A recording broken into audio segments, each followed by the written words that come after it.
मैं भी करने। बिस्मिल्लाहिर्रहमानिर्रहीम। Interview preparation. इंटरव्यू में आपको किन किन चीज़ों की तैयारी करनी चाहिए और आप लोगों को किन किन चीज़ों का ख्याल रखना चाहिए, ये सब आप लोगों को आज बता देता हूँ, ठीक है। और आज हमारे क्लास में माशाल्लाह आर्मी बर्नहॉल कॉलेज के स्टूडेंट भी मौजूद है और गैरिसन कैडेट कॉलेज कोहाट के स्टूडेंट्स भी मौजूद है, उनसे भी आप लोग की बात कराऊंगा, ठीक है। सो बिस्मिल्लाहिर्रहमानिर्रहीम।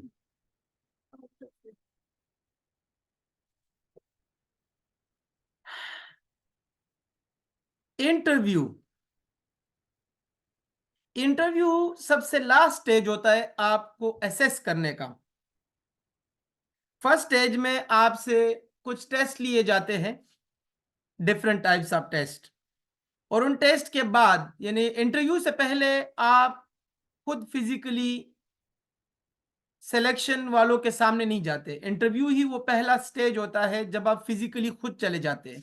इससे पहले आपके आंसर शीट्स उनके पास गए होते हैं, आपकी ग्रेडिंग उनके पास होती है। उनको ये पता होता है कि आप किस सब्जेक्ट में ज्यादा स्ट्रांग है, किस सब्जेक्ट में वीक है, ठीक है। आपकी गुड क्वालिटीज क्या है, आपकी बैड क्वालिटीज क्या है, ये साइकोलॉजिकली उन्होंने जज किया होता है आपके बारे में। बट ये पहला शो होता है कि जब आप जो है वो उनके सामने फिजिकली रिपोर्ट करते हैं और वो आपसे कुछ क्वेश्चंस करते हैं, आपको वो एसेस करना चाहते हैं कि आपकी जो क्वालिटीज है वो कितनी पॉलिश्ड है। देखिए, सबसे पहले नंबर पे तो यह है कि इंसान को अल्लाह ने अशरफुल मखलूकात बनाया है। इंसान के अंदर वो तमाम क्वालिटीज मौजूद है जो किसी और एनिमल्स में नहीं होते। इंसान अशरफुल मखलूकात है और शुक्र अल्हम्दुलिल्लाह, अल्लाह ने हमें इंसान बनाया, अशरफुल मखलूकात बनाया और उसके बाद हमें मुसलमान बनाया। ये भी एक बहुत बड़ी बात है, क्योंकि हमें अपने इस्लाम से भी बहुत से एस्पेक्ट्स मिल जाते हैं जिससे हम अपनी daily life as compare to other religions बहुत अच्छी तरीके से गुजारते हैं अगर हम इस्लामिक एस्पेक्ट्स को फॉलो करें। इसका मतलब है कि हमारा जो रूह है वो बिल्कुल प्योर है। अब हमने अपने फिजिकल को प्योर बनाना है। तो मैं अक्सर स्टूडेंट्स को कहता हूं कि यार, इंटरव्यू असल में आपके आमाल को वो देखना चाहता है कि आपकी डेली जिंदगी के आमाल कैसे हैं। इंटरव्यू में ये जरूरी नहीं है कि आपको नेपाल का कैपिटल पता है या नहीं है, वो भी बाद में बताऊंगा कि उसकी क्या इंपॉर्टेंस है। बट इंटरव्यू में ये बहुत जरूरी है कि आप अंदर से कैसे हैं, आपका मोरल एटीट्यूड क्या है, आपका मोरल एटीट्यूड क्या है, आपका फिजिकल एटीट्यूड क्या है, आपके माइंड में क्या चल रहा होता है। क्या आप एक लीडर है? क्या आप अपनी डेली लाइफ में अपने अंदर लीडरशिप क्वालिटीज अपने ऊपर अप्लाई करते हैं? क्या आप लोगों की मदद करते हैं? क्या आप दिल से लोगों के लिए अच्छा सोचते हैं? आपकी नीयत क्या है? इन नमल आमाल बिन नियात, तमाम आमालों का दारोमदार नीयत पर है। आप किसी के साथ नेकी भी कर लो तो आपका नीयत अच्छा होना चाहिए। अगर लोग आपको देखें कि आप गलत कर रहे हैं लेकिन अगर आपका नीयत ठीक है तो इसका मतलब है आप ठीक कर रहे हैं, लोगों ने आपको गलत समझा। तो इंटरव्यू में आपकी लाइफ को जज किया जाता है। तो मैंने कहा ना, इंटरव्यू पे जाने से पहले ही मैं आपको कुछ बेसिक चीजें बताता हूं कि वो अपनी लाइफ में ले आओ। अपनी लाइफ में रिस्पॉन्सिबल बनो, हर एक चीज की रिस्पॉन्सिबिलिटी खुद लो। Here I am the responsible citizen of this country. I am the responsible brother of my sister. I am the responsible son of my parents. I am the responsible student of my teacher. I am the responsible cadet of my college. I am the responsible student of this academy. हर एक चीज में खुद को responsible करो कि यार, this is my responsibility. मैं क्यों अपना काम किसी और को दूं? अपने हिस्से का काम खुद करना रिस्पॉन्सिबिलिटी है, ईमानदारी से करना रिस्पॉन्सिबिलिटी है, मेहनत से करना रिस्पॉन्सिबिलिटी है। इवन की छोटी छोटी चीजों में भी खुद पहल किया करो। जब आप रिस्पॉन्सिबिलिटी फील करेंगे तो आपके अंदर इनिशिएटिव आएगा, अच्छा काम करने की पहल करना, अच्छे काम में पहल करना, बुरे काम से बचना। इवन के दरवाजा भी नाक हो जाए तो ये इंतजार ना करो कि यार वो मेरी बहन तो छोटी है तो उसका जो है वो बनता है कि वो जाके दरवाजे पे देख ले कि कौन है। नहीं यार, खुद चले जाओ। इवन कि अपने भाई का भी वेट ना करो कि वो आपसे छोटा है तो छोटा भाई अक्सर दरवाजा खोलता है ना, नहीं, खुद चले जाओ। इससे आपके अंदर रिस्पॉन्सिबिलिटी आएगी, इनिशिएटिव भी आपने ले लिया, काम में पहल किया। काम को सबसे पहले तुम खुद किया करो, अच्छे काम में पहल किया करो, बुरे काम से बचा करो। कन्विंसिंग पावर अपने अंदर पैदा करो, लोगों को अच्छे काम के लिए कहो तो उसको कन्विंस भी करो, लॉजिकल लॉजिकल रीजनिंग अपने अंदर पैदा करें। अब अगर आपके ग्रुप के अंदर पाकिस्तान के इंडिपेंडेंस के ऊपर बात हो रही है तो आप लॉजिकल आंसर्स दे। जैसे एक बंदा कहता है कि यार पाकिस्तान का इंडिपेंडेंस सही नहीं हुआ, ये नहीं होना चाहिए था, ठीक है, इस तरीके से नहीं होना चाहिए था, तो आप उसको रीजनिंग दे कि नहीं यार, मुसलमान जो है वो हिंदू के मुल्क में रहते हुए एक जगह, तो वो अपने आजादी से तो इबादत भी नहीं कर सकते थे, मस्जिद भी नहीं जा सकते थे। तो इस वजह से मुसलमानों के पास एक अपना मुल्क होना चाहिए था जिसमें वो इजीली रह सके, आजाद रह सके। तो ये मैंने एक रीजन बता दिया। इस तरह आप रीजनिंग किया करें, अपने दिमाग पे जोर डाला करें कि मैं आगे और क्या बोलूं, ताकि मेरा जो क्या कहते हैं उसको, कि मेरा पॉइंट जो है वो मजीद क्लियर हो जाए। फजूल बहस से बचो। फजूल बहस का मैंने नहीं कहा, लॉजिकल रीजनिंग अपने अंदर कर लो। तो जब आप इंटरव्यू देने जाते हैं तो वो आपकी लाइफ को परखते हैं कि आपने जिंदगी कैसे गुजारी है। जिंदगी के एक उसूल कि अपने अंदर लीडरशिप क्वालिटीज क्रिएट करें, रिस्पॉन्सिबल बने, ट्रुथफुल बने, हमेशा सच बोले, क्योंकि जब आप सच बोलेंगे तो आपके अंदर से डर खत्म हो जाएगा। जब आप झूठ बोलेंगे तो आप डरपोक होंगे, आप बुजदिल होंगे, कभी किसी के सामने आप कॉन्फिडेंस के साथ बात नहीं कर सकेंगे, क्योंकि आपके अंदर सच नहीं होगा। तो अगर आप चाहते हैं कि आप एक अच्छे लीडर बने, तो लीडरशिप की सबसे बड़ी खूबी क्या है कि पहले अपने इनर सोल को, अपने फिजिकल स्ट्रक्चर को, अपनी बॉडी को, अपने नफ्स को अपने कंट्रोल में करना। जब आपका नफ्स आपके कंट्रोल में हो तो तब आप सब कुछ कर सकते हैं। रात का टाइम है, नींद भी आपको आ रही है, बट आपने इशा की नमाज नहीं पढ़ी, और पानी भी बहुत ठंडा है, हीटर भी नहीं है, गर्म करने वाला ओवन भी नहीं है। अब उस वक्त आपकी लीडरशिप देखी जाएगी कि क्या आपका नफ्स आपके कंट्रोल में है या नहीं। क्या आप उस वक्त अपने नमाज पढ़ने के लिए अपने जिस्म को मजबूर करते या नहीं करते। तो जब आप एक अपनी सिंगल बॉडी को अपने कमांड में नहीं कर सकते, दिस इज कॉल्ड कमांड, यानी आपकी बॉडी है वो आपकी कमांड में होनी चाहिए। अगर आप अपनी बॉडी को अपने कमांड में नहीं कर सकते तो फिर आप 300-400 लोगों की कमांड कैसे करेंगे। This is your single body. अगर आप इसके ऊपर कमांड नहीं कर सकते तो फिर आप अपने आप से क्या एक्सपेक्ट करते हैं कि आप 1,000 बंदों के ऊपर, 200 बंदों के ऊपर और 8-10 लाख फौज के ऊपर जब आप जर्नेल बनेंगे तो आप फिर कैसे कमांड करेंगे, आप उनसे काम कैसे लेंगे, जबकि आप अपनी बॉडी से काम नहीं ले सकते। और काम क्या कराना है, ठंडे पानी से वजू करना और 9 रकात नमाज पढ़ना इशा की। सो अपने जमीर को मुतमईन करो। जब आपका जमीर कहता है कि यार मुझे रिस्पॉन्सिबल बनना है, मुझे नमाजी बनना है, मैंने नमाज पढ़नी है, जबकि आपका नफ्स कहता है कि नहीं यार बहुत ठंड है, बस लेट जा, सो जा, खैर है, कुछ नहीं होता, बस दिन में 4 पढ़ ली काफी है। तो उस वक्त अपने नफ्स की बात ना सुनना और अपने जमीर की बात सुनना, ये लीडरशिप है। जब आपके अंदर लीडरशिप होगी तो आप फिर किसी से नहीं डरेंगे, क्योंकि आपके अंदर वो तमाम क्वालिटीज होगी जो कि एक लीडर में होनी चाहिए, तब आपका इंटरव्यू अच्छा होगा। ठीक है। और एक दूसरी दूसरे पहलू, ये तो पहले पहलू में मैंने क्या बताया, लीडरशिप क्वालिटीज। और दूसरा पहलू, इस्लाम को फॉलो करें, कुरान और सुन्नत के मुताबिक अपनी जिंदगी गुजारे, कुरान को सीखना स्टार्ट करे। अभी से कुरान मजीद आप तर्जुमे वाला कुरान मजीद ले ले और रोजाना 2-2 आयत, 3-3 आयत का तर्जुमा पढ़ा करें। अभी से बना ले कि यार हमें तो बहुत सी जिंदगी पड़ी है, हम तो इजीली कर लेंगे। जैसा अब आप लोग कितने साल के हो, 12-13 साल, 14 साल के हो आप लोग। तो जब आप लोग अभी से अपनी ये आदत डालेंगे कि आप लोगों ने कुछ बनना है, आप लोगों ने अपनी लाइफ जो है वो बेहतर तरीके से गुजारनी है, तो उसके लिए प्रोसीजर चाहिए कि यार कौन से रूल्स एंड प्रोसीजर्स है जिसके जरिए मैं अपनी लाइफ बेहतर से बेहतर बना सकता हूं। तो वो रूल्स एंड प्रोसीजर कुरान मजीद में मौजूद है। लेकिन कुरान मजीद हम सिर्फ रीडिंग करते हैं, हमें पता नहीं होता अंदर लिखा क्या है, उसका मतलब क्या है। तो कुरान मजीद पढ़ना स्टार्ट करें तर्जुमे के साथ, तब आपको आ जाएगा कुरान। इस तरह आप जब भी आपके पास जो है वो टाइम हो और पैसे भी हो, तो एक हदीस शरीफ की किताब खरीद ले, बुखारी शरीफ खरीद ले आप, और रोजाना एक हदीस आप पढ़ा करें विद तर्जुमा विद तफसीर।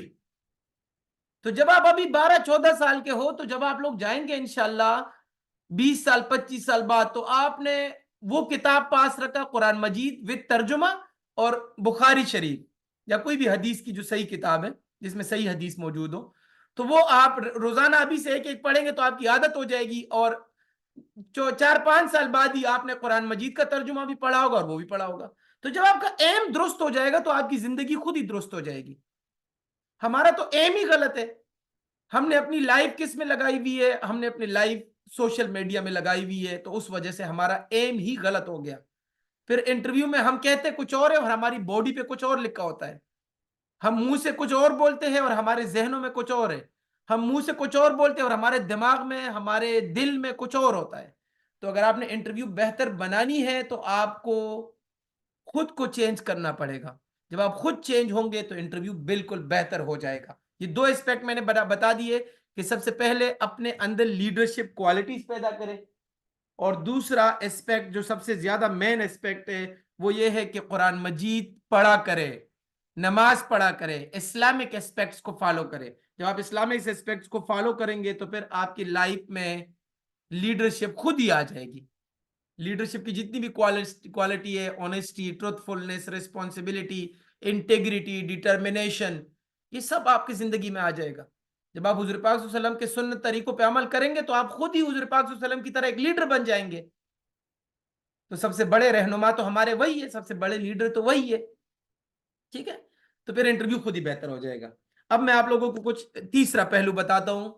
पहला क्या बता दिया कि अपने डेली लाइफ में लीडरशिप क्वालिटीज अपने अंदर क्रिएट करे, रिस्पॉन्सिबल बने, सच बोले, गैरतमंद इंसान बने, बुजदिली से बचे, हर अच्छे काम में पहल करे, अपने आप को क्विक बनाए, एक्सरसाइज किया करे डेली। इसमें लीडरशिप क्वालिटीज आपके अंदर आते जाएंगे।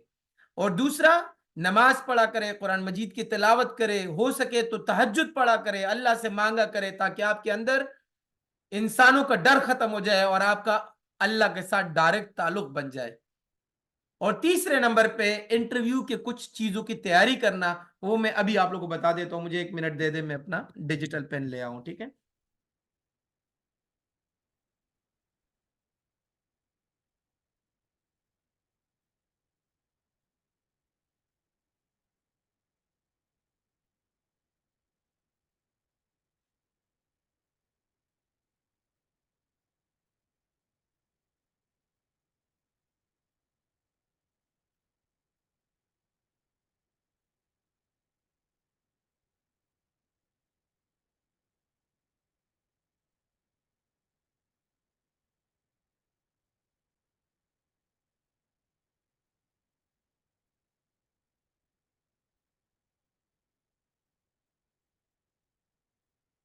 अच्छा जी, 1 मिनट वेट करें अमीर तैमूर, अपना हैंड लोअर करें please, it disturbs me.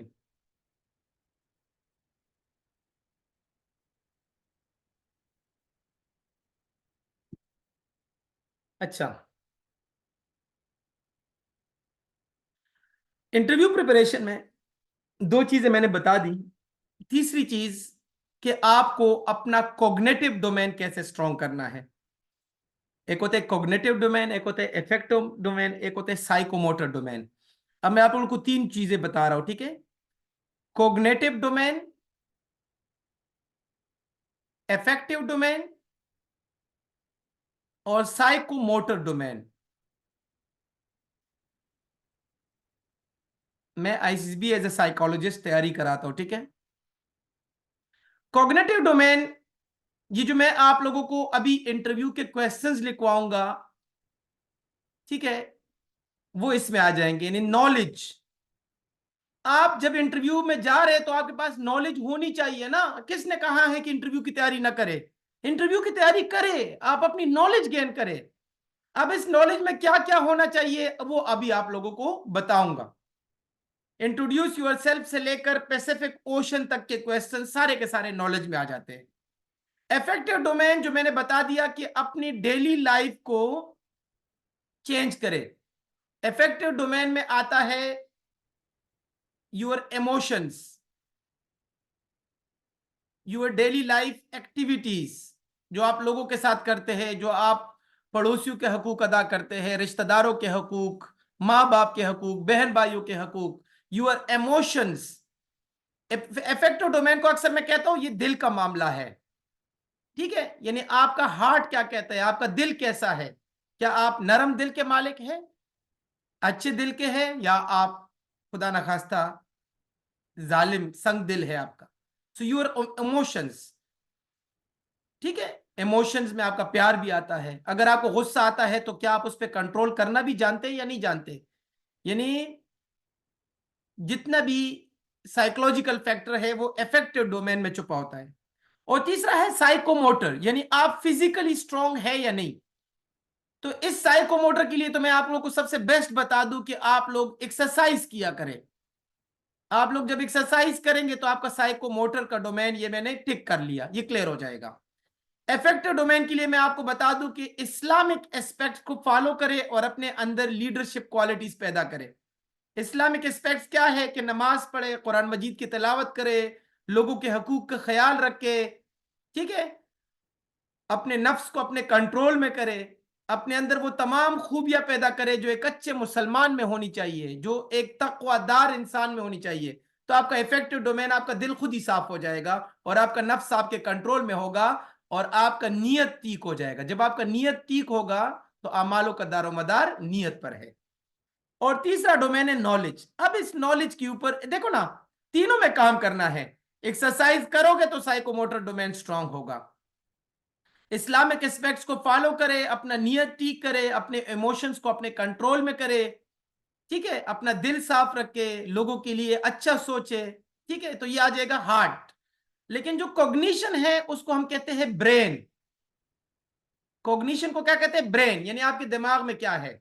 Effective को हम कहते हैं दिल, हार्ट, और साइकोमोटर को हम कहते हैं योर बॉडी। तो इंटरव्यू के दौरान आपकी बॉडी की भी असेसमेंट की जाएगी कि आपकी बॉडी क्या स्ट्रांग है, क्या आप एक एक्सरसाइज मैन है, आपका हार्ट कैसा है, और आपके ब्रेन। तो ब्रेन के अंदर ही ज्यादातर वर्कआउट होता है क्योंकि इसमें हम हार्ड वर्क करते हैं। बाकी में भी हार्ड वर्क करना पड़ता है बट इसमें हम हार्ड वर्क करते हैं, हम स्टडी करते हैं, हम चीजों को एक्सप्लोर करते हैं। वो तमाम क्वेश्चन जो मैं आप लोगों को अक्सर बताता रहता हूं वो इस डोमेन में आता है। Introduce your self, what is the capital of Russia, what is the capital of Germany, what is your father occupation, what is your father salary, ठीक है। तो ये सब कुछ आपका इस डोमेन में आ जाता है, ठीक है। मैंने इसका पिक्चर वैसे आप लोगों को व्हाट्सएप पे भिजवा दिए, ठीक है। अच्छा जी, रेयान और इसको भी चला गया, ठीक है। अब हम बात कर लेते हैं कुछ बेसिक क्वेश्चन जो हर एक इंटरव्यू में वो पूछते हैं। हर एक इंटरव्यू में वो आपसे ये क्वेश्चन जरूर पूछते हैं। पहला क्वेश्चन अक्सर आता है जी, इंट्रोड्यूस योर सेल्फ।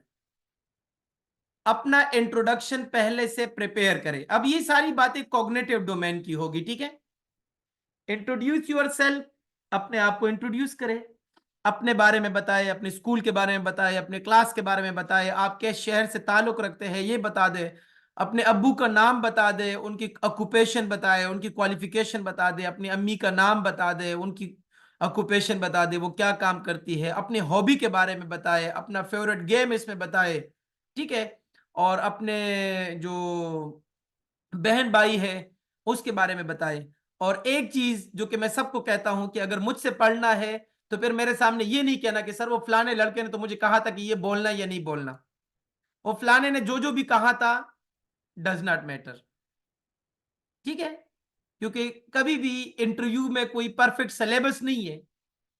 आपने बहन भाइयों की क्वालिफिकेशन बता दिया तो भी ठीक है, नहीं भी बताया तो भी ठीक है। मैं अक्सर कहता हूं यार ना बताया करे क्योंकि फिर इंटरव्यू इंट्रोडक्शन बहुत ही लंबा हो जाता है। बस सिर्फ उनके नाम बता दे, हाँ ये बता दे किस क्लास में पढ़ते हैं, या सिर्फ ये बता दे कि I have 3 siblings, her name is Ayesha, Rehan, and Aslam, बस ये भी काफी है, ठीक है। और अपनी हॉबी बता दे और अपना फ्यूचर एम बताए कि सर मेरा एम है मैं आर्मी अफसर बनना चाहता हूं, मेरा एम है मैं डॉक्टर बनना चाहता हूं, मेरा एम है मैं पायलट बनना चाहता हूं, ठीक है।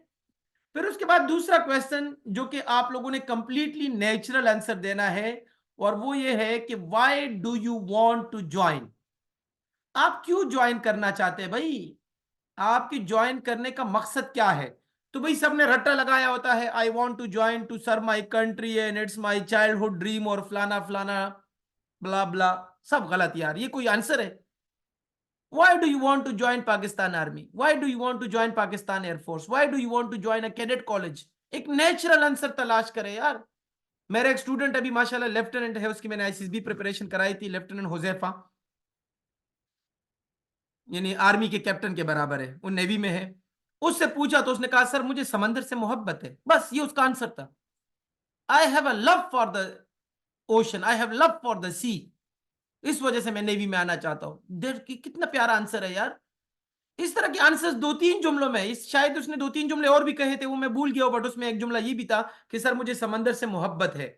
तो ये उसका नेचुरल आंसर था। ये इसका ये मतलब नहीं कि आप लोग इस आंसर को कॉपी करना शुरू कर दो।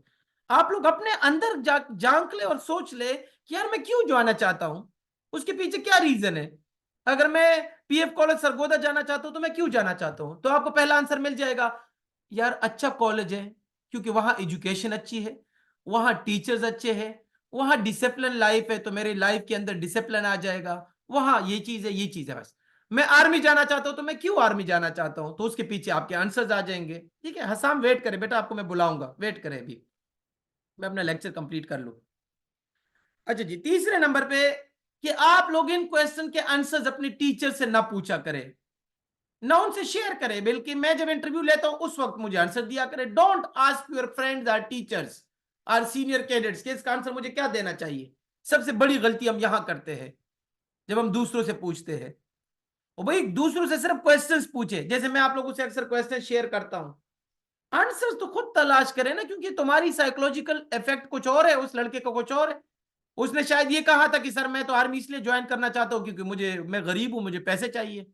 और मैं भी, आप करोड़पति हो, आप भी वही आंसर दे दे कि सर मैं गरीब हूं मुझे पैसे चाहिए, वो कहेंगे यार ये क्या मजाक है, तुम्हारे अब्बू को तो जो है ना वो दो फॉर्च्यूनर जो है ना वो बाहर खड़े हुए हैं और आप जो है ना अभी वो क्या कहते हैं उसको, बिलियनियर है और मिलीनियर है, और आप भी ये आंसर दे रहे हैं। तो इसलिए नेचुरल आंसर सोचे, ठीक है।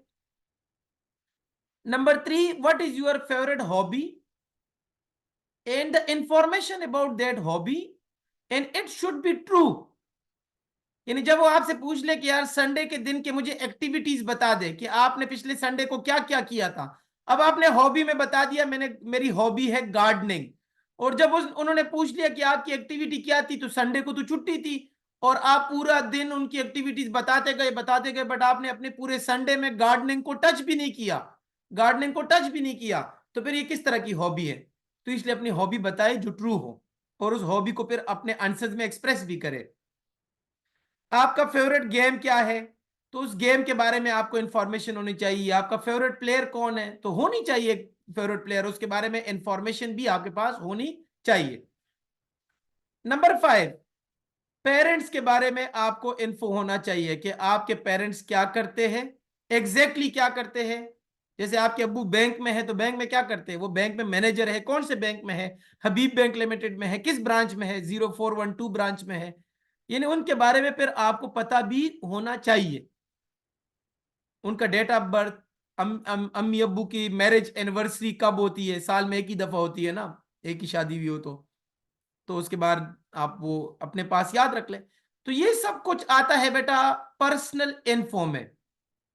ये मैंने कुछ चीजें बताई है, बाकी चीजें आप लोगों को इंटरव्यू के लेक्चर से मिल जाएंगे, वो मैं आप लोगों से शेयर कर लूंगा। ये सब कुछ आता है बेटा पर्सनल इंफॉर्मेशन में। तो ये पर्सनल इंफॉर्मेशन हर बंदे को पता होना चाहिए। पर्सनल इंफॉर्मेशन में सिटी के बारे में भी हो सकता है कि आप जिस शहर में रहते हैं उस शहर के बारे में आपको इंफॉर्मेशन, उसकी हिस्ट्री पता होनी चाहिए। आप पाकिस्तान में रह रहे हैं और आपसे क्वेश्चन करते हैं पाकिस्तान में क्या हो रहा है, और आप कहते हैं सॉरी सर, तो फिर आपको तो बेटा इंटरव्यू में सिलेक्ट होने का आप हक ही नहीं रखते। आपको ये भी नहीं पता पाकिस्तान में क्या हो रहा है, तो आपको अपने मुल्क का नहीं पता, तो फिर आप दूसरे मुल्क में कैसे एज एन एजेंट ड्यूटी करेंगे, एज एन आर्मी अफसर किस तरह वहां पे आप डिप्लॉयमेंट, आपको अपने मुल्क के बारे में, अपने शहर के बारे में, अपने पेरेंट्स के बारे में, अपने बहन भाइयों के बारे में, अपनी क्वालिफिकेशन के बारे में, अपनी स्कूल के बारे में, अपना डेट ऑफ बर्थ, स्कूल में कौन सी पोजीशन आती है, इस सबको कहते हैं पर्सनल इंफॉर्मेशन। ये आपको पता होना चाहिए, ठीक है।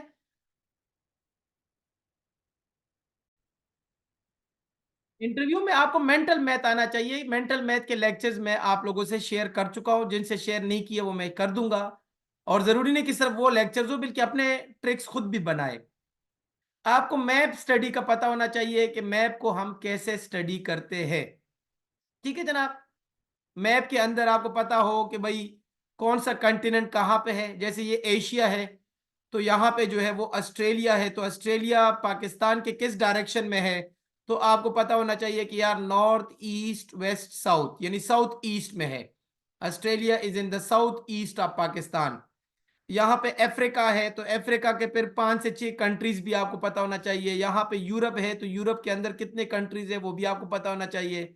यहाँ है नॉर्थ अमेरिका, और यहाँ है साउथ अमेरिका। तो इन चीजों के बारे में, यानी इन कॉन्टिनेंट्स के बारे में आपको पता होना चाहिए। बीच में ओशंस है, तो ओशंस कौन सा कहाँ कहाँ पे है उसके बारे में आपको पता होना चाहिए। पाकिस्तान के अंदर अगर आप आ जाए, तो पाकिस्तान के अंदर कौन कौन से डैम्स है और वो कहाँ पे है ये आपको पता होना चाहिए। पाकिस्तान में कौन कौन से रिवर्स है, कहाँ पे है ये आपको पता होना चाहिए। फेमस प्लेसेस जैसे बादशाही मस्जिद कहाँ पे है जी, बादशाही मस्जिद लाहौर में है। इस तरह फेमस प्लेसेस इन पाकिस्तान आप नेट पे लिखेंगे तो आपको आ जाएगा, ठीक हो गया। अच्छा जी, इसके अलावा इस्लामिक हिस्ट्री, यानी आप लोग इस्लामियात तो पढ़ते रहते हैं, तो हजरत मोहम्मद सल्लल्लाहु अलैहि वसल्लम के बारे में और कुरान मजीद के बारे में आपको इंफॉर्मेशन होनी चाहिए। दूसरा, पाकिस्तान की हिस्ट्री, पाकिस्तान के बनने से लेकर आज तक जो जो काम हुए हैं वो आपको पता होना चाहिए, ठीक है। बहुत सी चीजें हैं, मैंने लिख दिया एटसेट्रा एटसेट्रा, ये सब कुछ आता है कॉग्निटिव डोमेन में। बहुत से क्वेश्चंस है जो कि मैंने आपको इंटरव्यू के शेयर किए हुए, वो आप देख लेंगे तो उससे आपका कॉग्निटिव डोमेन खासा क्लियर हो जाएगा।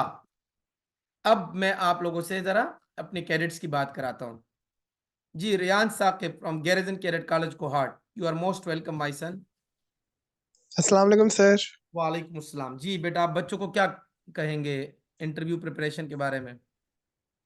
सर इंटरव्यू के बारे में यही कहेंगे कि जो हो कॉन्फिडेंस हो के कहे कि मुंह पे टेंशन ना लाए और ना कोई ऐसी उल्टी सीधी बात बनाए जो पकड़ी जाए। ठीक है, और और दुआए कनूत ये सब जरूर याद करे अगर वो इस मुसलमान है, और अगर वो क्रिश्चियन है तो उससे अपने मजहब के बारे में सही बताओ। मेरे पास आई थिंक सारे मुसलमान हैं, ठीक है आप बात करें। वो सर के उससे दुआए कनूत आती हो, आयतुल कुर्सी आए तो ये पता हो कि आयत करीमा किसे कहते हैं, ये सब पता हो। ठीक है।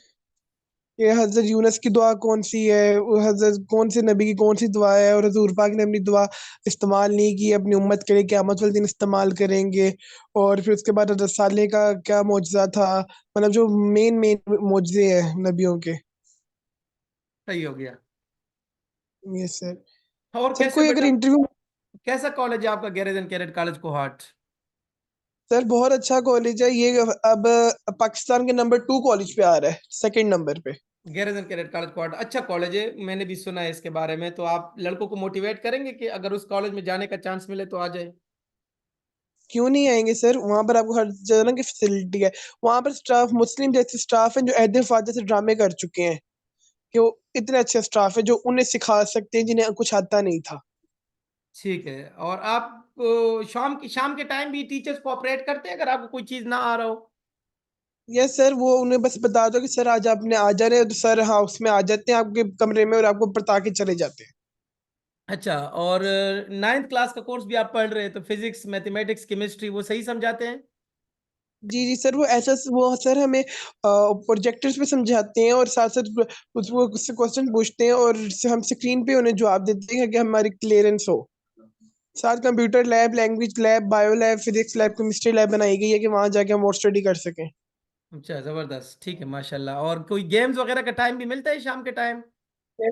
हाँ, तो 2 घंटे होते हैं, हॉर्स राइडिंग होती है, वो नेजा घोड़बाजी से उठाना, और जंपिंग, रनिंग या एसएसबी की तैयारी कराना, ये पतली जगह रस्सियों पे चलना, ये सब होता है अंदर, फुटबॉल, क्रिकेट।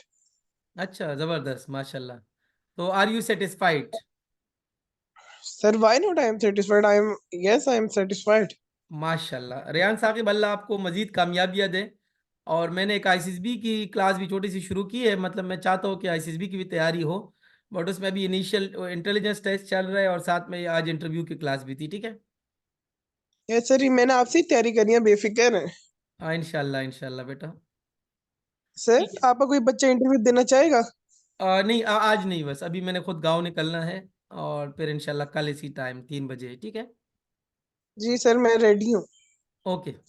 सबको बेटा अल्लाह हाफिज। आप लोग अपने इंटरव्यू सर, प्रिपरेशन इसी तरह जारी रखें। किसी ने कुछ पूछना हो तो अपना हैंड रेस कर सकते हैं।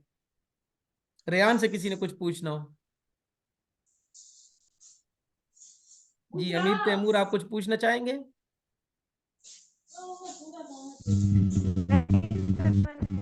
कुछ नहीं बोल। ओके। ओके स्टूडेंट्स, अल्लाह हाफिज।